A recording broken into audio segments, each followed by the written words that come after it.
और यह जो शुभेच्छा नाम की भूमिका है, शुभेच्छा नाम की भूमिका भगवान के कार्य के भीतर तत्पर हो जाती है।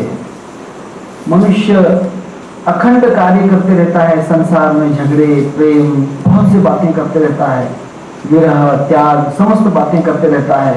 फिर धीरे धीरे भगवान की तरफ आकर्षित हो जाता है और इसका अर्थ शुभेच्छा अवस्था शुरू हो जाती है और उसके वहां पर बलिष्ठ होती है अवस्था, उसके भीतर चित्त अवस्था बड़ी ही बलिष्ठ अवस्था हो जाती है और उसके पर्यवसान के भीतर, उसके कार्य के भीतर कार्य करते रहती है और मनुष्य शास्त्रादिकों का परिचलन और उसका सज्जनों का सहवास कार्य करते रहता है।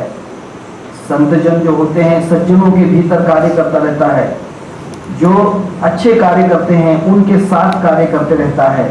और दूसरा विचारना, विचारना भूमिका, उसका अर्थ कहते हैं कि साधन क्रम के भीतर किस प्रकार से मैं अनुष्ठान करूं, विचारना कहते हैं मैं किस प्रकार साधना करूं, ये साधना किस प्रकार करना चाहिए, वो साधना किस प्रकार करना चाहिए, ये अर्थ जो होता है विचारना सबसे बड़ी बात होती है। और दूसरी भूमिका के ऊपर रहने का अर्थ ये होता है कि उस बात के ऊपर वह लक्ष्य दे रहा है, उसका लक्ष्य है, उस कार्य के भीतर वह कार्य कर रहा है और यह धीरे धीरे साधन के भीतर पड़ रहा है। और इसके भीतर, इसके आगे कहते हैं जो तनुमानसा कहते हैं तीसरी अवस्था, उसके भीतर चित्त जज्जसा जिस प्रकार से सत्व संपन्न हो जाता है उसी प्रकार से उसे श्रवण, मनन, ध्यान, धारणा, इस प्रकार की अवस्थाएं उसको अच्छी लगती हैं। श्रवण, मनन, ध्यान, धारणा और इस प्रकार की अवस्थाएं उसको बड़ी अच्छी लगती हैं और सच्छास्त्र से श्रवण मनन के भीतर ध्यान धारणा दिका का अनुष्ठान मनुष्य के लिए धीरे धीरे कार्य करने लगता है। मनुष्य कहता है कि चलो सत्संग में जाएंगे, अर्थात शुभेच्छा अवस्था निर्माण हो गई, शुभेच्छा की अवस्था निर्माण हो गई। फिर उसके भीतर वह कहता है कि विचारना, ये किस प्रकार करूं, ये अवस्था किस प्रकार करना चाहिए। इसके भीतर फिर वो कहता है कि ये प्रकार से ध्यान, धारणा, समाधि करो, ये अवस्था करो। उसके धीरे धीरे वो तनुमानसा, वह चित्त के अंदर क्या होती है कि वो अवस्था करने लग जाता है और वहाँ अवस्था विचारणा भूमि के भीतर तनुमानसा वहां पर कार्य करती है। और यहाँ पर मूर्ति के प्रसुप्त, तनु विच्छिन्न और उदार, ये प्रकार की अवस्थाएं वहां पर हो जाती हैं। और इसलिए उसने कहा है कि प्रमाणों के विषय में संशय की निवृत्ति जहां तक नहीं होती, संशय की निवृत्ति हो तब तक वहां पर शास्त्र और सद्गुरु उसका धीरे धीरे अभ्यास करते रहना चाहिए। मन पूरी निश्चिति हुए तक श्रवण अखंड चलना चाहिए। मनुष्य का पूर्णतः से संशय निर्माण है तब तक सद्गुरु और सत्संगति का कभी भी त्याग नहीं करना चाहिए। जब कभी भी अगर एक आधी बात हो जाती है, अगर सद्गुरु है, सद्गुरु के साथ नहीं बनती, परंतु शिष्य पूरा चाहिए, अगर पूरा नहीं तो फिर फंस जाओगे। शिष्य अगर पूरा है तो उसके लिए आगे कोई परेशानी नहीं हो जाएगी, कुछ भी परेशानी नहीं होगी। और इसी कारण उसने कहा है शास्त्र और सद्गुरु का अखंड उपदेश ग्रहण करते रहना चाहिए, उपदेश ग्रहण करते रहना चाहिए। और इसलिए मैं देहादिक हूं, उसके भीतर मैं सच्चिदानंद स्वरूप हूं, इस प्रमेय को निस्संदेह पूर्णतः से निर्भयता से धीरे धीरे कार्य करते रहना चाहिए। और ये अवस्था इस प्रकार धीरे धीरे परिपक्व अवस्था में आ जाती है। उसके भीतर शास्त्र प्रचिति और गुरु प्रचिति, इन दो प्रकार के भीतर, इन दोनों के भीतर क्या प्रकार हो जाता है, शास्त्र प्रचिति और गुरु प्रचिति के भीतर आत्म प्रचिति का अनुभव आने लग जाता है, आत्म प्रचिति का अनुभव आने लगता है। और वहां पर स्वानुभव की पूर्ण निधि ध्यान की आवश्यकता निर्माण हो जाती है। वह कहता है कि अब मेरे पास पूर्णतः से शास्त्र का और गुरु का ज्ञान और आत्मा की प्रचिति पूर्णतः से अनुभव में आ रही है। और इस प्रकार मैं विजातीय होने से देहादिकों के भीतर देहादिक मैं हूँ, इस प्रकार की स्फुरना वहां पर नहीं होती। वहां पर मैं नहीं हूं, मैं देह नहीं हूं, न हम देहो न हम बुद्धि न हम चित्त अहंकार, चिदानंद रूपम शिवोहम शिवोहम। इसीलिए समस्त बातें निराश हो जाती हैं। मैं देह का साक्षी चेतन पुरुष हूं, मैं देह का साक्षी, देह के अंदर मैं हूं परंतु मैं साक्षी हूं। इस प्रकार वहां सजातीय वृत्ति प्रवाह धीरे धीरे उत्पन्न होने से उसका निधिध्यासन करते रहना चाहिए। उसका निधिध्यासन करने से फिर पूर्ण अवस्थाएं प्राप्त होती रहती हैं। और इसलिए उसने कहा है आत्म भावना उत्पन्न होने के भीतर साधक में ध्यान धारणाधिकार का अभ्यास नित्य करते रहना चाहिए। अगर जब तक पूर्ण अनुभव नहीं आया तब तक ध्यान धारणा करते ही रहना चाहिए। ऐसा नहीं कि आज कर लिया तो परसों है तो फिर करें, 1 महीने के बाद करेंगे, फिर 1.5 महीने के बाद करेंगे, बिल्कुल साधना नहीं होती है। इसलिए उसने कहा है कि मोक्ष मार्ग के भीतर श्रवण करने से चित्त के अष्ट भाव उत्पन्न हो जाते हैं। अष्ट सात्विक भाव निर्माण हो जाते हैं और उसके भीतर आत्मदर्शन के विशेष दर्शन बीज की अनुमति हो जाती है। विशेष दर्शन साक्षात्कार हो जाता है और उसके अष्ट भाव उत्पन्न होने के भीतर एक प्रकार का आनंद विभाव हो जाता है। अष्ट सात्विक भाव निर्माण होने से समस्त भावों का पूर्ण अनुभव आ जाता है। इस प्रकार साधक ने ध्यान अभ्यास प्रारंभ करते धीरे धीरे अपने अखंड जो होता है सानंद संप्रजात समाधि पर्यंत और उस प्रकार निर्विकल्प समाधि विषयक संवेग धीरे धीरे कार्य करते रहना चाहिए। उसके भीतर संप्रजात समाधि के भीतर धीरे धीरे उपाय और उसका निर्विकल्प समाधि के भीतर जो प्रवेश हो जाता है, धीरे धीरे प्रवेश हो जाता है। जब वहां पर सास्मिक समाधि के भीतर धीरे धीरे निर्विकल्प समाधि के अंदर प्रवेश हो जाता है तब वहां पर उसको डरने की कोई बात नहीं होती, उसको डरने की बात नहीं होती है। और इस प्रकार उसने ये बात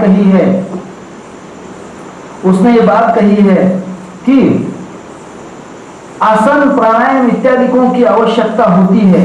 आसन प्राणायाम जो भी करते हैं इस प्रकार की विथित समाहित अवस्था के भीतर क्षण क्षण से निर्विकल्प अनुसंधान के भीतर असंख्य कार्य अपने आप जल जाते हैं। असंख्य कार्य जो होते हैं वो नष्ट हो जाते हैं। तृण अग्नि मेले समरस झाले तैसे नामे केले जपता हरि। भगवान का नाम लिया तो धीरे धीरे पाप भस्म हो जाते हैं। चित्त के भीतर असंख्य प्रतिबंध और उस प्रकार के अत्यंत क्षण, उस प्रकार के जीवन के अत्यंत अविद्यापूर्वक मल और देहादिकों के अध्यास के पूर्ण निवृत्त होने से चित्त संस्कार श्रेष्ठ अर्धमात्र निर्भासना प्राप्त हो जाता है। और यही आत्म साक्षात्कार पूर्ण अवस्था के भीतर कार्य करता है। पूर्ण अवस्था के भीतर और तीसरे पद के भीतर ये कहा है कि चेतन पुरुष उन दोनों के वहां पर धीरे धीरे कैवल्य सिद्ध हो जाता है और इसी का नाम सत्वापत्ति चौथी अवस्था कहते हैं। सत्वापत्ति अवस्था ये चौथी अवस्था कही है। इसके आगे उन्होंने कहा है पांचवी अवस्था कही है। पांचवी भूमिका के भीतर उसने कहा है ये भूमिका अत्यंत योग सिद्धों के लिए प्रकट होती है। योग सिद्ध पूर्णतः से योगी हो रहा है, इसको कोई भी बंधन नहीं।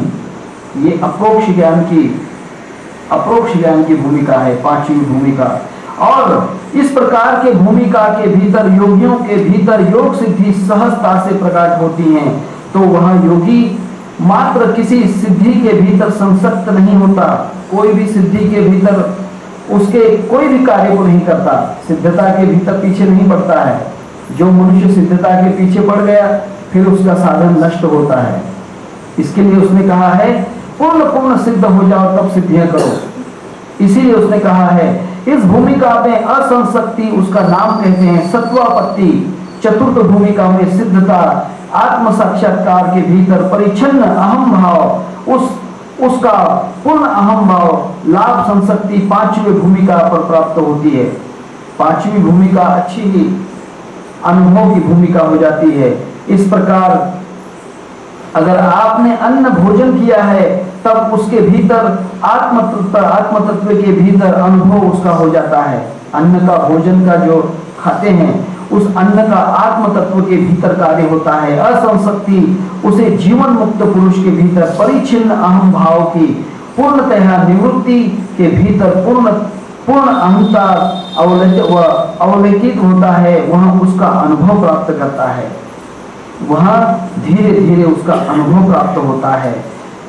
अगर 100-200 लोगों का पकाया हुआ अन्न है, 100-200 लोग हैं, 200-400-500 लोगों का भोजन पकाने का कार्य करते हैं, और फिर वहां पर क्या होता है, करीब 5000 लोग भोजन करके गए, फिर भी अन्न खत्म नहीं होता। अन्न का कोई भी प्रकार का नाश नहीं होता, अन्न खत्म होता ही नहीं है। ये पूर्णतः से सिद्धियां प्राप्त हो जाती हैं। और इसका अर्थ होता है किस प्रकार जो होते हैं, किस प्रकार का हम कार्य सुनते हैं, किस प्रकार की बातें हम करते हैं, ये उपपत्ति इस प्रकार की होती है।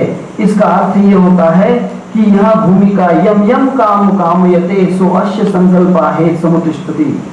जब जब हम कार्य करते हैं तब तब ये कार्य पूर्णतः से कार्य होते रहते हैं, और इस प्रकार की जिस कामना करते हैं वह कामना अपने आप पूर्ण हो जाती है।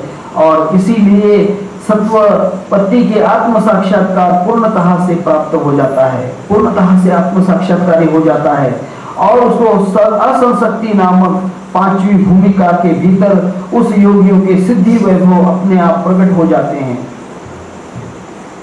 सिद्धि वैभव प्राप्त हो जाते हैं, सब सिद्धियां अपने आप कार्य करती हैं। महाराज क्या करना है, बोलिए, बताइए क्या काम करना है। समस्त सिद्धियां कार्य करती हैं, और इसलिए उसने कहा है समस्त सिद्धियां कार्य होती हैं।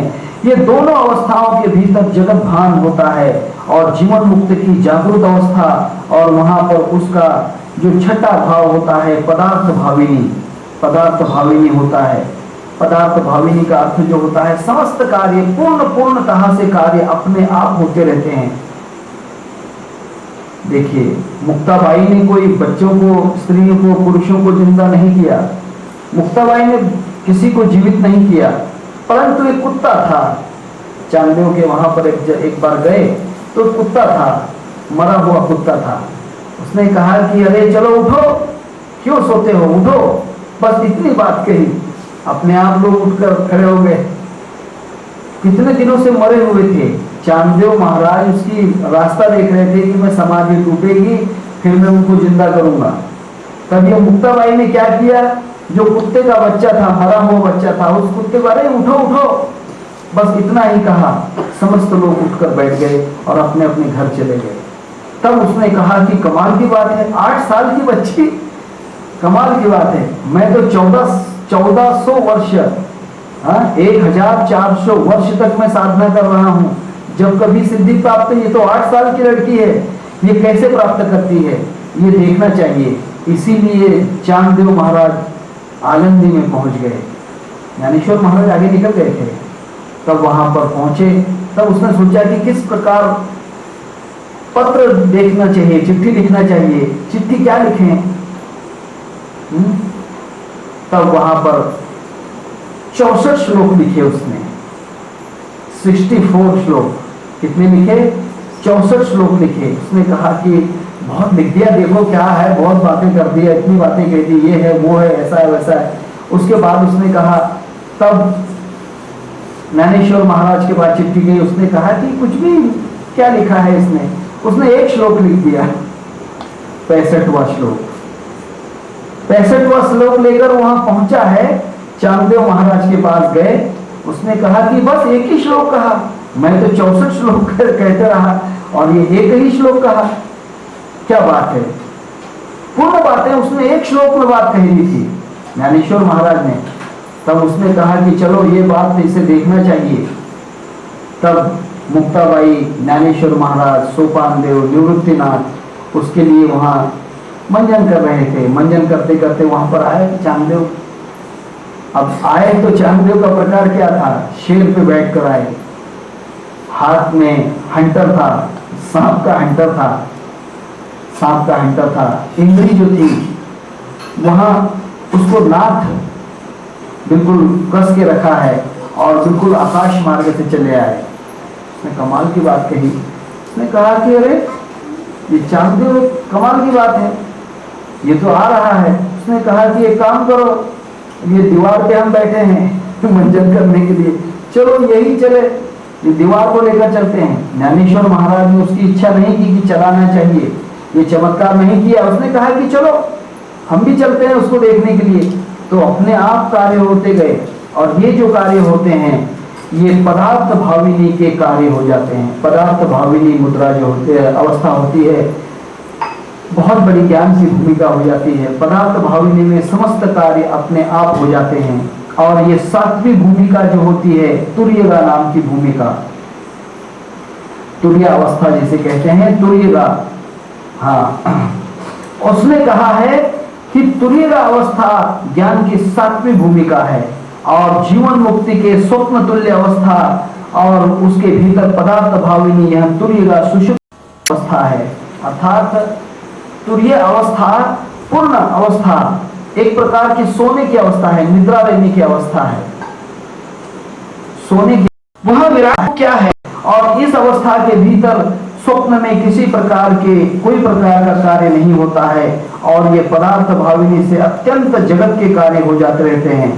और यह तुर्य अवस्था पूर्ण जगत को जानती है परंतु कुछ कर और नहीं। इसी अवस्था के भीतर उसने कहा है शिखी ध्वज से देह भाग के भीतर आने वाला शिखी ध्वज नाम का जो राजा था वह चुड़ालाख्यान का महाभारत के अंदर कथा है। महाभारत में एक बार कथा कहूं क्या, कह दूं कथा। चुड़ालाख्यान कहा है, उर्वशी थी, उर्वशी। अब उसने, ये राजा की रानी थी, यहाँ पर शिखी ध्वज नाम का राजा था और उसकी पत्नी चुड़ाला। जब एक बार थी पत्नी बहुत कार्य करती थी, पूर्ण सिद्धावस्था थी उसे, किसे, यह चुड़ाला को पूर्ण अवस्था प्राप्त थी, समाधि की अवस्था पूर्ण प्राप्त थी। परंतु शिखी ध्वज को कुछ भी प्राप्त नहीं था। उसने कहा कि मैं भी प्राप्त कर लूंगा। तब उसने कहा कि बहुत बड़ा सन्यासियों का मार्ग है, इतना आसान नहीं है। उसने कहा कि मैं प्राप्त करूंगा।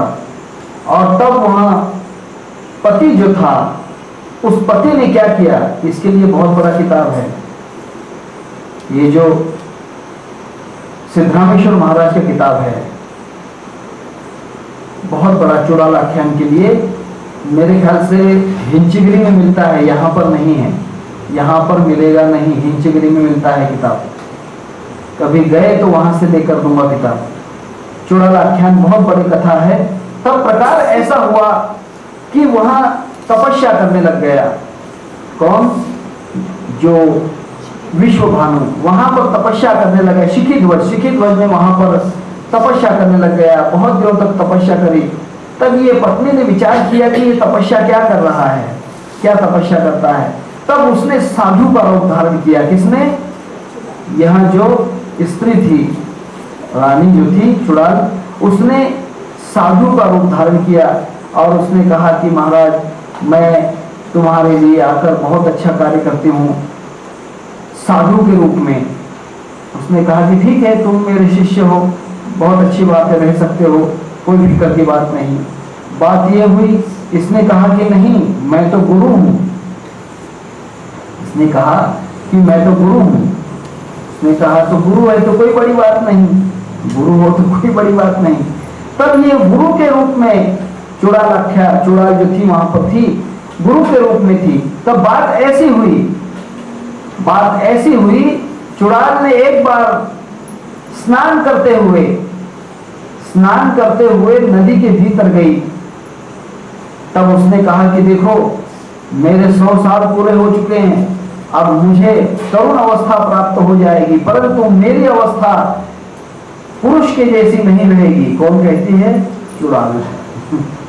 हाँ, गुरु के रूप में उसने कहा कि मेरी अवस्था स्त्रियों के जैसी हो जाएगी। उसने कहा कि महाराज कोई बात नहीं, कोई फिक्र की बात नहीं, तुम्हारी अवस्था स्त्री की जैसी होगी तो कोई बड़ी बात नहीं। तब उसका प्रकार ऐसा हुआ, जब शिखी ध्वज वो गुरु जो थे, गुरु के भीतर गए, उसने कहा कि स्त्री है, उसको हाथ कैसे लगाना, फिर भी उसने कहा कि हाथ लगा दो। धीरे धीरे कहा कि एक प्रकार ऐसा कहा कि एक बार उसने कहा कि मैं बहुत कामनारत हूं, मेरे अंदर सेक्स की वासना बहुत तड़प रही है, मेरे अंदर, मैं 100 साल से कभी काम तृप्ति नहीं कर पाई और मैं इस काम को पूरा करना चाहती हूँ। उसने कहा कि नहीं, अच्छी बात नहीं है, तुम तो पुरुष हो, तुम तो स्त्री नहीं हो। उसने कहा कि नहीं, अब मैं स्त्री रूप हूं। कौन कहती है? चुड़ाला, मैं स्त्री रूप हूं। उसने कहा कि देखो, अब मेरे पास कोई पुरुष नहीं है, पुरुष का कोई संबंध नहीं है, इसीलिए तुम पुरुष हो। कौन कहता है? तुम पुरुष हो, इसलिए तुम पुरुष हो, तो इसलिए तुम मेरे साथ में संभोग करो। उसने कहा कि ऐसी बोल नहीं सकती बात, ऐसी बात नहीं हो सकती, मैं सिखी ध्वज हूं, मैं तो पूर्ण संसार को त्याग कर चुका हूं। उसने कहा कि ऐसी बात नहीं, ये जो गुरु का कार्य है तुमको करना ही पड़ेगा। उसने कहा कि नहीं तो तुम्हें शाप मिल जाएगा। उसने कहा कि नहीं, देखिए मैं बात करता हूं। फिर बात पूर्णतः से संभोग के ऊपर बात हो गई। तब बात ये हो गई, संभोग हो गया, होने के बाद उसने कहा, पूर्णतः से कहा कि देखिए मैं तुम्हारी पत्नी ही हूं, मैं चुड़ाल हूं। चुड़ाल जो थी, मैं तुम्हारी पत्नी ही थी, परंतु मैंने तुम्हारे मोह को शुद्ध करने के लिए, तुम्हारे मन का भ्रम दूर करने के लिए इस बात को जागरूक किया कि संसार के अंदर रहते हुए भी मनुष्य समाधि अवस्था पूर्ण कर सकता है। संसार के भीतर रहते हुए भी तुमको जंगल में जाने की क्या आवश्यकता थी? तुम तो घर के भीतर कर सकते थे। तुम्हारे अंदर समस्त अवस्था प्राप्त थी, परंतु तुमने जाकर जंगल में रहे और जंगल में समाधि अवस्था की, परंतु तुम्हारा कोई भी प्रकार का तप प्रकाशित नहीं हो सका। और यही कारण उसने कहा है, चुड़ाला के भीतर उसने कहा, समस्त बातें उसे कहा कि नहीं, अब महाराज तुम पीछे संसार में आ जाओ। उसने कहा कि महाराज अब मैं सन्यासी बन चुका हूं। तो नहीं, उसने कहा कि तुम सन्यासी हो, पहले थे, अब सन्यासी नहीं हो। यही बात ज्ञानेश्वर महाराज को कही। ज्ञानेश्वर महाराज जो थे, उनके विठल पंत गुरु पिताजी जो थे, उनको यही कहा कि तुम सन्यासी नहीं हो, अब तुम अपने गृहस्थ आश्रम में जा सकते हो। इसीलिए उसको पीछे कहा है कि तुम लौट कर जा सकते हो। और इसीलिए उसने कहा है कि वहां पर महत् प्रयास करने से ही प्रहलाद के भीतर और उसको समाधि अवस्था श्री विष्णु के भगवान के पांचजन्य संघ से उसके भीतर प्राप्त हुई है। और यहाँ पर पदार्थ भाविनी छठवें वहां की स्थिति प्राप्त हुई है। और जो होती है, जब तक गुरु का कोई कार्य होता नहीं है तब तक समाधि अवस्था प्राप्त होती नहीं। गुरु के बिना कुछ भी प्राप्ति होती नहीं है। इसीलिए उसने कहा है, छाया के अनुवर्त चौथा देह। छाया के अनुवर्त देह जो होता है विद्यमान, उसके होते हुए भी अहंता ममता नहीं होती, उसको जीवन मुक्त लक्षण कहते हैं। उसको क्या कहते हैं? जीवन मुक्त लक्षण कहते हैं। जीवन मुक्त अवस्था उसे कहते हैं। अर्थात छाया के जैसे अनुवर्त होते हुए भी, विद्यमान होते हुए भी अहंता ममता नहीं रहती। देखिए, एकनाथ महाराज ने बड़ा ही अच्छा अभंग लिखा है, माता पिता दोन्ही जीवेची मारावे। माता पिता दोन्ही जीवेची मारावे, चरण वंदावे बायकाचे। रामासी त्यागावे, गायीसी वधावे, भजन करावे गाढवाचे। क्या बोला है संत तुकाराम जी ने? हाँ, माता पिता दोन्ही जीवेची मारावे, चरण वंदावे बायकाचे।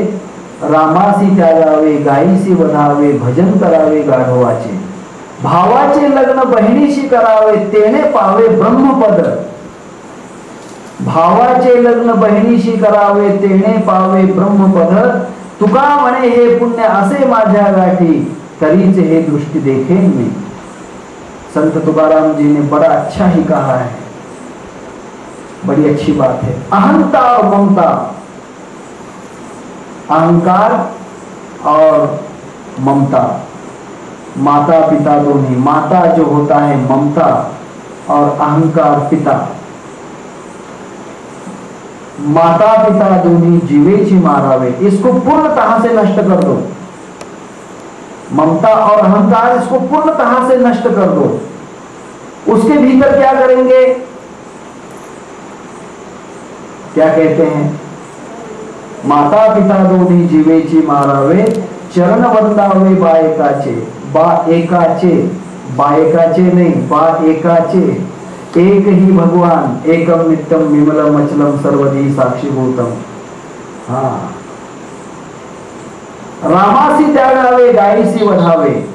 गो का अर्थ होता है पृथ्वी। ये पृथ्वी नहीं है, बिल्कुल नहीं है। दृष्टम सर्वनष्टम, पृथ्वी नहीं है, दृष्टम सर्वनष्टम कहा है। रामासी त्यागावे, राम को छोड़ दे, राम विठल छोड़ दे सारा, दत्तात्रेय निरंजन पसारा, कहे कबीर सुन भाई साधु, चीनो आत्म तत्सारा। पानी नहीं, पवन नहीं, अगम निगम से न्यारा, कहाँ है तेरा ब्रह्मा विष्णु महेश गोरखनाथ मच्छिंद्रनाथ, ये तो सब काल के पारा।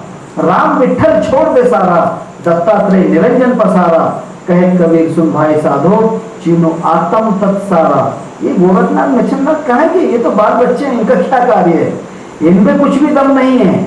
हाँ, इनमें कुछ भी दम नहीं। उसने कहा है इनमें कुछ भी दम नहीं, सिर्फ आत्मा की पूजा होना चाहिए। इसलिए उसने कहा है रामासी त्यागावे गाय से वधावे, भजन करावे गाढ़ वाचे। गाढ़ मतलब कुछ भी नहीं कहना, सुरती सुमरन लगाए के मुख से कछु न बोल, बाहर के पट बंद करो अंदर के पट खोल। क्या कहते हैं, सुरती सुमरन लगाए के मुख से कछु न बोल, बाहर के पट बंद करो अंदर के पट खोल। अंदर की बातें खोलो। गाढ़ वाचे, गाढ़ वाचे नहीं, गाढ़ वाचे। हाँ, रामासी त्यागावे गायसी वधावे, भजन करावे गाढ़ वाचे। फिर क्या कहते हैं, भावाचे लग्न बहिणीशी करावे। भाव जो होता है, धन्य त्याचा भाव। भावे बिन भक्ति, भक्ति बिन मुक्ति। भाव के बिना कुछ नहीं होता है, भाव के बिना कुछ भी नहीं होता है। भाव का भाव उसे कहते हैं, भाव भाई को भाव कहते हैं। भाव जो होता है, भावाचे लग्न बहिनी से करावे। बहन कहते हैं भक्ति को, बहन का अर्थ भक्ति होता है। भाव और भक्ति दोनों एकता में होना चाहिए। अगर हमारा भाव दूसरी तरफ है, भक्ति दूसरी तरफ है, कोई भी अर्थ नहीं। भावाचे लग्न बहिनी से करावे, तेणे पावे ब्रह्म पद।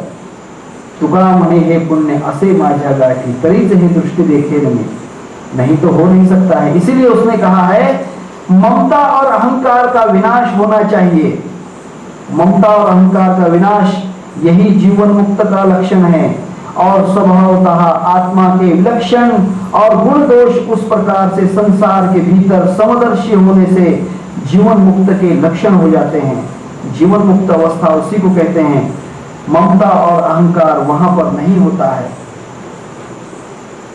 अहंकार ममता नहीं रहती। और वहां पर देह इंद्रिय तन मूलक किसी प्रकार के ममता अहंकार वर्जित और उस प्रकार के तटस्थ देह इंद्रिय के द्वारा प्राप्त होने वाले कार्य प्राप्त होते हैं और उसको जीवन मुक्त अवस्था कहते हैं। जीवन मुक्तता यही अवस्था कहते हैं। जीवन मुक्ति का अर्थ यही होता है कि जब तक आपने उस चीज को जाना नहीं, जब तक उस अवस्था को जाना नहीं, मेरे अंदर ममता है, मेरे अंदर अहंकार है, मेरे अंदर आशा है, तृष्णा है, तब तक कुछ नहीं जानते। अहंता ममता जब दूर हो गई तब आप उस जीवन मुक्त अवस्था में प्राप्त करते हो, उस अवस्था को प्राप्त करते हो। इसलिए सज्जनों ने सम्मान किया है और दुर्जनों को पीड़ा दी है। सज्जनों का सम्मान किया है और दुर्जनों को पीड़ा दी है। मनुष्य दोनों सरीके हैं, परंतु सज्जनों का बड़ा ही सम्मान होता है और बड़े ही दुर्जनों को पिटाई होती है। और इस प्रकार जिसके चित्त में समभाव होता है उनको जीवन मुक्त कहते हैं। समभाव जिसके अंदर हो जाता है उसको जीवन मुक्त अवस्था कहते हैं। और इस जीवन मुक्त अवस्था के भीतर जीवन मुक्त अवस्था हो जाती है। और उसी प्रकार उसने कहा है, राग द्वेष इत्यादि के भीतर जगत व्यवहार करते हुए भी अंदर से आकाश के भीतर निर्लेप और जीवन मुक्त उसको अवस्था कहते हैं। देखिए, अंदर से जितने भी जगत के जितने भी व्यवहार होते हैं, समस्त व्यवहार करते हैं, समस्त व्यवहार जितने भी, अभी अर्जुन और कृष्ण ने क्या किया, हजारों लोगों करोड़ों लोगों को मार दिया, परंतु उन्होंने मारा नहीं, उसका कोई भी संबंध नहीं, वहां जीवन मुक्त अवस्था का था, उसका अवस्था जीवन मुक्त अवस्था कहते हैं। इसलिए उसको कुछ भी कोई भी प्रसंग, उस दुख का प्रसंग नहीं आया। और इसी भीतर आकाश के जैसे आकाश निर्लेप रहता है, शुद्ध रहता है, उसी प्रकार वह जीवन मुक्त अवस्था, जनकादि जीवन मुक्त हैं, जनक राजा जो है जीवन मुक्त, और इस प्रकार से राज्य करते हुए भी अत्यंत जीवन मुक्त आत्मबोध के अंदर रहता है, जीवन मुक्त अवस्था के अंदर मुक्तता प्राप्त हो जाती है। और मैं किसी प्रकार का आत्मबोध, मैं इसी प्रकार का आत्मबोध इसके भीतर तू प्रकार न्याय शास्त्र के भीतर अध्ययन कर, किम बहुना तू खेती कर, या जो कहते हैं कि जो जिस प्रकार का आत्मबोध है उस प्रकार तू खेती कर सकता है, खेती का कार्य कर सकता है, या फिर न्याय शास्त्र का अभ्यास कर। परंतु बातें दोनों एक जैसी हैं, खेती का भी कार्य करेगा तब भी वहां मुक्तता, जीवन मुक्तता रहेगी, और न्याय शास्त्र का भी अभ्यास करेगा तब वहां जीवन मुक्तता ही रहेगी। देखिए, सावता माली ने क्या किया, सावता माली पंढरपुर जाते नहीं थे, पंढरपुर जाते नहीं थे, हाँ, कांदा मुला भाजी अवघी मिठाबाई माझी, वह कहते थे कि मुझे जीवन मुक्त अवस्था यहीं पर है। ये जो बातें हैं, कहीं पर जाना नहीं, आवे न जावे मरे न जन्मे ऐसा निश्चय की ना, साधो हम गुरुगम आत्म चीना। और ये बातें उसने कही हैं। इस प्रकार की अवस्था, यह जो अवस्था कही है, ये जीवन मुक्त अवस्था होती है। इसलिए उसने कहा है, हे जो पांडव, प्रकाश प्रवृत्ति और मोह की प्रवृत्ति इस प्रकार को जो द्वेष नहीं करता, जो शुद्ध अवस्था होती है और जो मोह की अवस्था होती है, तमोगुण की अवस्था मोह की अवस्था है, और शुद्ध प्रकाश प्रवृत्ति होती है सत्व गुण की अवस्था, ये उसमें कोई भी द्वेष नहीं करता और उस प्रकार से आकांक्षा नहीं रहती है, कोई प्रकार से द्वेष नहीं करता। वो जो उदासीन रहने वाला गुण, उसको कोई प्रकार से उसको चला नहीं सकता। उदासीन रहने वाला गुण उसको कोई भी अकारण कार्य जो होते हैं उस कार्य को कुछ नहीं कर सकता है, और गुण अपने आप कार्य करते रहते हैं, उसको उस प्रकार से वहां हिलता नहीं है, चलता नहीं है, विकार पाता नहीं है, उसको सुख होता नहीं है, उसको दुख होता नहीं है, वह स्वस्थ अपने आप स्थिर रहता है। देखिए, मनुष्य स्थिरता में कुछ भी लेना न देना, जो भी कार्य हैं अपने आप होते रहते हैं, जो भी कार्य होते हैं अपने आप होते रहते हैं। इसीलिए मिट्टी, पत्थर, सोना, ये समस्त चीजें उसको एक जैसी दिखती हैं। मिट्टी, पत्थर, सोना, ये समस्त चीजें एक जैसी लगती हैं। प्रिय, अप्रिय, निंदा, स्तुति, ये सब सम्मान समान अवस्था में लगता है। कोई मनुष्य गालियां देता है, बिल्कुल देता है, कोई नुकसान नहीं। जो मनुष्य प्रेम करता है तो कोई फर्क नहीं, गालियों से भी कोई नफरत नहीं और जो प्रेम से भी कोई नफरत नहीं। इस प्रकार की स्तुति और उसे समान अवस्था होती है। सदा धैर्य युक्त उसके सम्मान मान के भीतर मित्र पक्ष और शत्रु पक्ष तुल्य उसके समान अपने आप उसके वहां गुणातीत अवस्था प्राप्त हो जाती है। उसके लिए कहा है गुणातीत अवस्था। सर्वदर्शन संग्रहकारों ने पातंजल योग दर्शन बंध और मोक्ष का इस संबंध के मीमांसा की है। यहां जो कहा है अनात्मनि च देहादो आत्मबुद्धिश्च देहिनाम अविद्या तत्कुरुतो बंधाः तन्यासो मोक्ष इक्षते।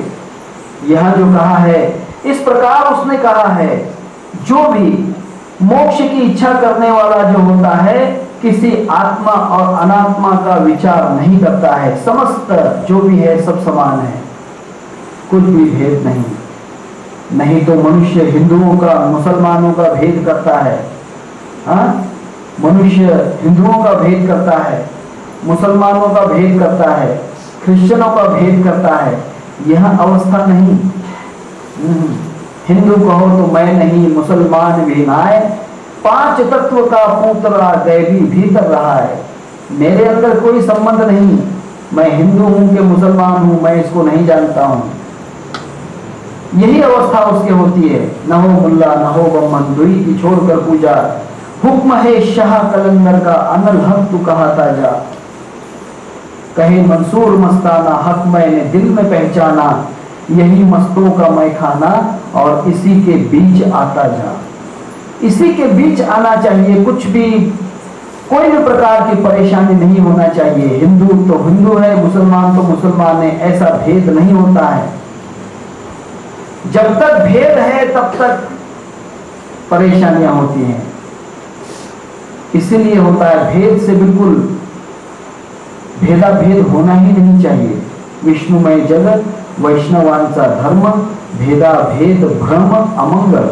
भेदा भेद करने वाली बातें बहुत चमत्कार फंसा देती हैं, और इसलिए उसने कहा है चार प्रकार के योगी जो होते हैं, योगी चार प्रकार के होते हैं, और चार प्रकार के योगी जो होते हैं, इसलिए उसने कहा है,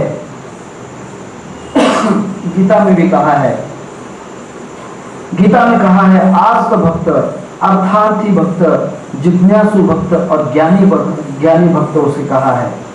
आर्त, अर्थार्थी, जिज्ञासु और ज्ञानी, ये चार प्रकार के भक्त, इसलिए उसने कहा है चार प्रकार के योगी होते हैं। देखिए, आर्त, कोई चीज मिल जाएगी तो बहुत अच्छी बात है, उसकी कोई चिंता वाली बात नहीं, जो भी कार्य होता रहेगा होता रहेगा। इसलिए आर्त, अर्थार्थी नहीं, ये तो बात ऐसी हो गई, ये तो अर्थ ऐसा है, नहीं ऐसी बात ऐसी नहीं है, ये अर्थ का विचार करते रहता है, अलग अनंत विचार करते रहता है। जिज्ञासु, जिज्ञासु का अर्थ क्या होता है, उसकी जिद पूरी करने का अर्थ। और ज्ञानी, ये चार प्रकार के भक्त होते हैं। और इसी प्रकार के जो योगी होते हैं, ये चार प्रकार के योगी होते हैं। रोगादिकों के पीड़ित सात्विक जन, और उसके आर्थिक के समनार्थ लौकिक उपायों के भीतर यम नियम आदि यौगिक अष्टांग योग से अनुष्ठान के भीतर कार्य करते हैं। यम नियम के भीतर, अनुष्ठान के भीतर कार्य करते हैं। परंतु बहुत से योगी होते हैं, कोई आसन नहीं, कुछ नहीं, जैसे बैठे वैसे बैठे, कोई लेना देना, सहज योग, सहज योग होता है, कुछ लेना देना नहीं। सोते तो सोते ही सोते हैं, नहीं तो बैठे ही रहते हैं, वह भी योग है उनका, उसमें कोई फर्क नहीं है। इसके स्वतः के उपभोग के भीतर जनहितार्थ इस सिद्धियों को प्राप्त कर लेने की दूसरे की इच्छा हो जाती है। देखिए, मनुष्य सोचता है कि कुछ सिद्धियां प्राप्त कर लेंगे, कोई चमत्कार प्राप्त कर लेंगे तो लोगों के भीतर मुझे बहुत बड़ा सम्मान मिलेगा, मुझे सम्मान मिलेगा। लोग कहेंगे कि वाह महाराज कितना बड़ा चमत्कार है, कितनी बड़ी तुम्हारी ताकत हो गई। यही बातें कहते हैं लोग, वाह क्या चमत्कार है बाबा, बाबा ने बहुत बड़ा बच्चा जिंदा कर दिया, मरा हुआ बच्चा था उसको जिंदा कर दिया। ये चमत्कार, जो बरसात नहीं होती थी बरसात हो गई, अनंत कार्य करते हैं। और इस प्रकार के जो आश्रय होते हैं, और इनके योगों का आश्रय, और इस प्रकार के अनंत प्रकार के लोग होते हैं, शास्त्र जिज्ञासा से योगों का मार्ग, और इसी प्रकार के तीनों के कोई प्रकार का कारण उसके भीतर नहीं होता है। योगानुष्ठान अशुद्धि क्षय ज्ञान दीप्ति अवेविका ख्याते। अर्थात जो भी होता है, योगी जो होते हैं, समस्त प्रकार के कार्य योगी ज्ञानियों के भीतर कार्य करते रहते हैं। और अत्यंत प्रकार के सत्वापत्ति जो ज्ञानी होते हैं, वहाँ ज्ञानी होते हैं। ज्ञानियों का कोई भी प्रकार का संदेह उसमें होता ही नहीं। आर्त हो, अर्थार्थी हो, जिज्ञासु हो, यहाँ चक्कर वाले कार्य होते हैं। परंतु जो ज्ञानी होता है वहाँ बहुत बड़ा, ज्ञानी का कार्य बहुत बड़ा महत्वपूर्ण कार्य है। और ज्ञान सो ज्ञानड़ी, आत्म ज्ञान सो ही ज्ञान। देखिए, और ज्ञान सो ज्ञानड़ी, आत्म ज्ञान सो ही ज्ञान, जो इसमें लवलीन। पावत ब्रह्म पूर्ण ज्ञान, उसमें पूर्ण लवलीन हो जाता है, तब वहां उसमें ज्ञान प्राप्ति हो जाती है। इसीलिए उसने कहा है कि एक जगह कहा है, माला फेरो ना ध्यान धरूं। माला भी नहीं फेरना है, ध्यान भी नहीं करना है। मुख से कहूं ना राम, मैं राम भी नहीं कहता हूं। माला फेरू ना ध्यान धरूं, मुख से कहूं ना राम, मेरा राम मुझे भजे तब पाऊं मैं विश्राम। अगर वहां भक्ति करना चाहता है तो मैं भक्त नहीं बनूंगा, भक्त उसे बनाऊंगा। यही तो भक्तों का कार्य होता है, भक्तों का कार्य यही होता है। भक्तों की ताकत इसीलिए समझ में नहीं आती। देखिए, एकनाथ महाराज क्या करते थे? एकनाथ महाराज भगवान पांडुरंग परमात्मा को गुलाम बना दिया, 36 वर्ष गुलाम बने। विचार करो।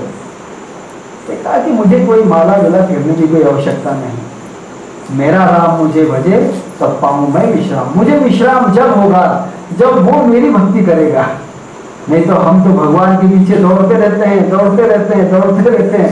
नहीं, उसने कहा कि ऐसा नहीं है। एकनाथ महाराज ने कहा कि नहीं, तू है तो ये बातें करना ही होंगी। उसने 12 वर्ष तक कांवड़ से पानी भरा, कच्चे घड़े में पानी भरा। 12 वर्ष तक चंदन घिसा, 12 वर्ष तक जो जमीन का झाड़ू पोछा किया है। 36 वर्ष सेवा की उसने कहा कि 36 वर्ष में भगवान दिखते ही नहीं है। किसी योगी ने कहा कि ये भगवान यहाँ पर नहीं है, ये हरिद्वार में भगवान नहीं है, इनको ढूंढना है तो महाराष्ट्र में ढूंढो। महाराष्ट्र के भीतर ये जो महात्मा मिल जाएंगे, भगवान का स्वरूप देख जाएगा। उसने कहा कि ठीक है, श्रीखंडिया था उसका नाम। 36 वर्ष तक सेवा करी। जैसे ही वो पंडित आया तो ये दूसरा गायब हो गया। भगवान जो गायब हो गए, उसने कहा कि नहीं, मैं नहीं रहूंगा। भगवान 36 वर्ष सेवा करते रहे। दूसरी बात, एकनाथ महाराज थे, कबीरदास क्या करते थे? कबीरदास का क्या कार्य था? खुद के खुद कुछ काम नहीं करना है, कुछ भी काम नहीं करते। जो कपड़े बुनने का काम भगवान राम करते थे, खेती का काम कौन करता था? सावता माली करता था क्या? नहीं, सावता माली नहीं करते थे। वहां काम खेती का विठ्ठल भगवान को करना पड़ता था। दूसरी बात, जनाबाई का कार्य भगवान खुद करते थे। अभी जनाबाई के अभंग आप जानेंगे, इसके अंदर बहुत कहा है। जनाबाई की जुएं मारने का काम भगवान करते थे। जनाबाई के जो एक बात थी कि सर में जुएं बहुत हो गई। ने कहा कि बेचारे को कोई सर में जुएं हो गई, सर खुजाने का उसको कोई समय नहीं है, विठ्ठल विठ्ठल करते रहती है। चलो इसका सर खुजाते हैं, जुएं हटा देते हैं। कभी कभी तो भगवान करते थे कार्य, अपने हाथ से चक्की लेकर आटा पीस देते थे भगवान। कभी कभी तो एक बात थी, भगवान का कार्य ये था कि जो झाड़ू पोछा लगाने का काम था, गोपालपुरा विठ्ठल गोपालपुरे के वहां पर एक कार्य था। वहां पर ऐसी बात हुई कि भगवान झाड़ू लेकर खड़े थे। देखिए, भगवान को झाड़ू लेकर खड़ा कर दिया। हाँ, सोचने वाली बात है। इतनी बात तो छोड़ो, संत मीराबाई ने क्या किया? उसने कहा कि मैं जहर पीऊंगी, मुझे कोई डर नहीं। भगवान ने कहा कि तुम क्यों जहर क्यों पीना चाहती है? उसने कहा कि जहर तुझे नहीं, मुझे पीना है। भगवान ने खुद उसने जहर पी लिया। अभी तक चित्तौड़ के अंदर अभी तक श्री कृष्ण की मूर्ति छोटी मूर्ति है, 1 फीट की। वह मूर्ति भगवान का कंठ उसका बिल्कुल नीला है। भगवान का कंठ जो है पूरा नीला है, और वह नीला रंग उसके अंदर कंठ के अंदर समा गया। यह जो पूर्ण कार्य होते हैं, भगवान का कार्य भगवान ही करता है, हम क्यों करेंगे उस कार्य को? कुछ करना नहीं पड़ता है। इसलिए उसने कहा है कि माला फेरू न ध्यान धरूं, मुख से कहूं न राम, मेरा साईं मुझको भजे तब पाऊं मैं विश्राम। विश्राम कब पाता है? कि पूर्ण कर चुका है, अब कुछ नहीं करना, कुछ नहीं करना, कुछ भी आवश्यकता नहीं। इसलिए उसने कहा है कि आत्मा का विशेष दर्शन उसके होने से, आत्मा का विशेष दर्शन होने से वहां पर निधि ध्यासन, व्यसन और निधि ध्यासन, धारणा, ध्यान, समाधि, इसकी बिल्कुल आवश्यकता नहीं रहती। कब होती है अवस्था? अवस्था कब होती है? बोलो। यह अवस्था पूरी होने के बाद फिर आपको कुछ भी कार्य नहीं करना पड़ते। पूरी जिंदगी में ध्यान करते रहोगे, फिर आगे क्या करोगे? नहीं, आप स्वयं जब कुछ बन जाओगे तो फिर आपको कुछ भी करना नहीं पड़ता है। 12-14 साल की साधना है, 12-14 साल ध्यान करना है, उसके भीतर आपको कुछ भी करना नहीं पड़ता। समस्त कार्य अपने आप भगवान करता रहता है, आपको कुछ नहीं करना पड़ता। बस 12-14 साल मेहनत करना है। मेहनत करने से पूर्णतः से आप सुदृढ़ हो जाओगे, कुछ भी आपको आवश्यकता नहीं रहेगी। और इसीलिए उसने कहा है पूर्णतः से, न त्वहम कामये राज्यम न स्वर्गम न पुनर्भवम कामये दुखताम प्राणिनाम अति मनाशनम। उसने कहा है कि मैं राज्य की इच्छा नहीं चाहता हूं, मैं राज्य की इच्छा नहीं करना चाहता हूं, मैं स्वर्ग की इच्छा नहीं करना चाहता हूं, और मुझे किसी प्रकार के आयुष्य लाभ, विदेह मुक्ति की कोई आवश्यकता नहीं। मुझे मुक्ति लाभ की कोई आवश्यकता नहीं। मैं दुख पीड़ित जनों की पीड़ा निवृत्ति का, दुख दूर होने की कामना चाहता हूँ। संत तुकाराम महाराज कहते हैं, हेची दान देगा देवा तुझा विसर न भावा, गुण गाई न आवड़ी हेची माझी सर्व जोड़ी। मैं फक्त भक्तों का गुणगान करना चाहता हूँ। देखिए, संत तुकाराम महाराज पूर्णतः से पूर्ण योगी बन चुके थे, पूर्णतः से पूर्ण योगी बन चुके थे। इसके लिए उसको कुछ भी आवश्यकता नहीं थी, कुछ कार्य की आवश्यकता नहीं थी। पूर्ण योगी होने के भीतर समस्त संसार के कार्य करने हैं, और इसके लिए कुछ भी धन की प्राप्ति नहीं चाहिए। न लगे मुक्ति धन संपदा, संत संग दे सदा। उसने कहा है कि मुझे बार बार जन्म दो, मुझे मोक्ष की, विदेही की आवश्यकता नहीं चाहिए, मुझे बार बार जन्म दे दो। तुकाराम म्हणे गर्भवासी सुखे घालावे अमासी। मुझे बार बार जन्म चाहिए, मुझे बार बार संसार के अंदर आना ही चाहिए। संत तुकाराम महाराज ने यही बात कही है। इसके लिए उसने कहा है, समस्त जो होते हैं कार्य इस संसार के अंदर, जो कहा है, कोई भी जीवन मुक्त योगियों का मूल कार्य जिज्ञासा वृत्ति से उसके भीतर को हम कथमिदं जातम को वे कर्तार्ष विद्यते उपादानम किमस्ति हम। ये जो कहा है कि कौन है मैं, कौन कहता है कौन मैं हूँ, कौन हूँ, ये बातें नहीं रहती हैं। मैं कौन हूँ, क्या हूँ, कहाँ से आया हूँ, ये बातें नहीं कहते हैं। पूर्ण अवस्था में पूर्ण होते हैं तब उसकी बात की इच्छा ही नहीं रहती है। मैं कहाँ से आया हूँ, कहते हैं कि आने की बात कौन, जाने का घाट कौन, ब्रह्म का कपाट कौन जीव कौन शिव, कौन मुए कौन जीवे, कौन में कौन समाया, यही बात नहीं जाने, कहे निपट निरंजन इस नर्तन में क्यों आया। बाबा क्यों तो इस नर्तन के अंदर आया। परंतु वो कहता है कि मुझे इसकी कोई आवश्यकता नहीं, मैं इस बात के लिए कुछ भी, मैं कोई भी बातों के चक्कर में नहीं पड़ना चाहता हूँ। और इसलिए उसने कहा है मेरे अंदर, उसने कहा है कि मेरे अंदर कोई भी प्रकार की वासना नहीं है, क्योंकि मेरे अंदर किसी प्रकार की वासना नहीं है। सर्व साक्षी ज्ञान स्वरूप आत्मा के भीतर शुद्ध एकाग्र चित्त से धीरे धीरे निश्चलता से, निश्चल अवस्था के भीतर, वहां पर अपने आप पदार्थ मात्रों के भीतर और भरने से सूक्ष्म बौद्ध प्रत्यय हो जाता है। सूक्ष्म बौद्ध प्रत्यय बुद्ध अवस्था प्राप्त हो जाती है। उसके वेष्टि अहम भाव का विलय वहां से और अहम भाव के उपादान के कारण समष्टि अहम भाव और उसके महातत्व के पीछे बुद्धि और भीतर सूक्ष्म वृत्ति समष्टि अहम भाव की जाने वहां पर हो जाती है और इसके भीतर पूर्ण अहम भाव उस अवस्था का अनुभव हो जाता है और वहां पर साधन पंचक के भीतर जगत गुरु शंकराचार्य ने कहा है पूर्णात्मा पूर्णात्मा सुसमीक्षताम, इसलिए उसने कहा है पूर्णात्मा में सुसमीक्षण कहते हैं, सुसमीक्षण हो जाता है। पूर्ण आत्मा होने से उस प्रकार की कोई चिंता नहीं रहती है। समाधि के भीतर अत्यंत सूक्ष्म बुद्धि के पूर्ण आत्मा होने से किसी प्रकार का अनुभव और उसकी बुद्धि विधान अवस्था में और किसी भी अवस्था के साक्षात्कार अवस्था को प्राप्त करती है।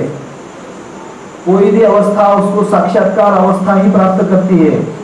देखिए उसने कहा है कि मैं आत्मा स्वतः ब्रह्मदेव हूं, स्वयं ब्रह्मा स्वयं विष्णु स्वयं इंद्र स्वयं शिवा स्वयं विश्वमिदं स्वयं सर्वम स्वमानंदन किंचन। उसने कहा है कि मैं आत्मा स्वतः ब्रह्मदेव हूं, विष्णु हूं, इंद्र हूं, शिव हूं, इस प्रकार के विश्व की मैं ही हूं, विश्व भी मैं ही हूं। पूर्ण हे विश्वची माझे घर ऐसी मती जयाची स्थिर किम बहुना चराचर आपणची लहला।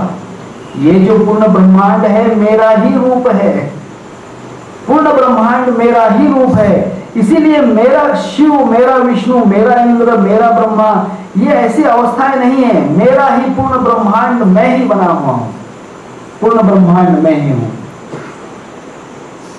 उसने कहा है कि मेरे भीतर आत्मा जो होती है ये मेरी आत्मा, इसके भीतर दूसरा कुछ भी नहीं रहता है। एको हम बहुश्याम द्वितीया नास्ति, मेरे अंदर मैं ही आत्मा हूं, दूसरा कोई है ही नहीं, मुझे दूसरा कोई दिखाई ही नहीं देता है। और यह अवस्था प्राप्त होने से इसे ऋतुम भरा अवस्था कहते हैं, इसे ऋतुम भरा अवस्था कहते हैं। स्वयं ब्रह्मा स्वयं विष्णु स्वयं इंद्र स्वयं शिवा स्वयं विश्वमिदं स्वयं स्वस्मानंदान्य किंचन सर्वेषु भूतेषु स्वयमेव संस्थितो ज्ञानात्मनानंदं बहिराश्यम सनाः भोक्ता न भोक्ता च भोग्यम स्वयमेव सर्वम। इसलिए उसने कहा है सर्व कुछ मैं ही हूं। यद्यत पृथक इष्टवास्मिन्नता पुराः सर्वाधारम सर्ववस्तु प्रकाशम सर्वाकारम सर्वंगम सर्वशून्यम नित्यम शुद्धम निश्चलम निर्विकल्पम। सर्व समस्त में निर्विकल्प अवस्था में हूँ। ब्रह्माद्वैतम यत् देवामास्मि, मैं ही ब्रह्म हूँ, मैं ही शिव हूँ, मैं ही सब कुछ बना हूँ। देखिए मेरे अंदर दूसरी कोई वस्तु है ही नहीं, मैं ही मैं बना हुआ हूँ। जिधर को देखूं जहां को देखूं तू एक मुझको दिखा रहा है। सब कुछ मेरे ही अंदर है, दूसरी कोई वस्तु दूसरी वस्तु है ही नहीं। ये चांद जो है तो मैं हूं, सूरज मैं हूं, धरती मैं हूं, आकाश में हूं, पानी में हूं, पवन में हूं, सब कुछ मैं ही मैं हूं। ये पूर्ण अवस्था ऋतुम भरा अवस्था होती है। और इसलिए उसने कहा है ज्ञान स्वरूप के भीतर प्राणियों के अंदर बाहर आश्रय मैं ही हुआ हूं। ज्ञान स्वरूप जो होता है स्वयं मैं ही बना हुआ हूं और समस्त भूतों का एक आत्मा मैं ही रहा हूं, समस्त भूतों का आत्मा मैं ही हूं। पूर्व इदम, और ये कहने से मेरा कहने से कोई दूसरा नहीं हो जाता है। भोग्य जात और उसका भोक्ता भी मैं ही बना हूं, भोग्य जात और भोक्ता मैं ही बना हूं। मैं ही सबका आधार हूं, मैं ही सबके वस्तु का प्रकाश करने वाला हूं। मैं ही आकार रूप से मैं ही हूं और मैं ही व्यापक हूं और मैं ही मेरा मुझ में कुछ भी दूसरा नहीं।